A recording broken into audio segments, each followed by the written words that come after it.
গতকাল রাত্রিরে দুর্গাপুরে একটি প্রাইভেট মেডিকেল কলেজে একটি মহিলা শিক্ষার্থী, তার একটি কমপ্লেন্ট পুলিশ পেয়েছে যে তার উপরে গ্যাংরেপ হয়েছে এবং পুলিশ সঙ্গে সঙ্গে ইনভেস্টিগেশন, ইনকোয়ারি সমস্তটা আরম্ভ করেছে। মেয়েটি উড়িষ্যার বাসিন্দা, এখানে পড়াশোনা করে মেডিকেল কলেজে।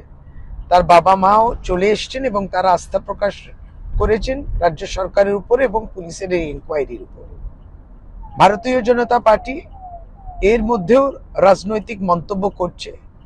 মহিলার উপরে কোনো অপরাধ হলে রাজনৈতিক ফায়দা কিংবা রাজনৈতিক চশমা দিয়ে দেখাটা অত্যন্ত দুর্ভাগ্যপূর্ণ বিষয় এবং পুলিশের এই ইনভেস্টিগেশন চলতে দেওয়া উচিত এবং তার জন্যে আমাদের অপেক্ষা করতে হবে।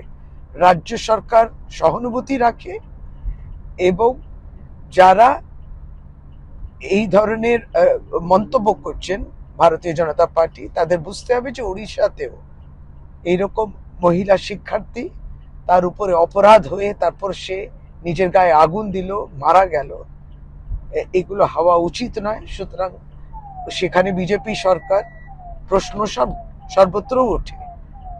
ফলে রাজনৈতিকভাবে কোনো মন্তব্য করাটা উচিত নয় এবং পুলিশ তার ইনকোয়ারি চলছে।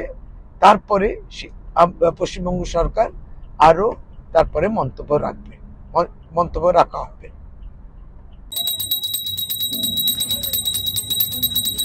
Wow, thank you.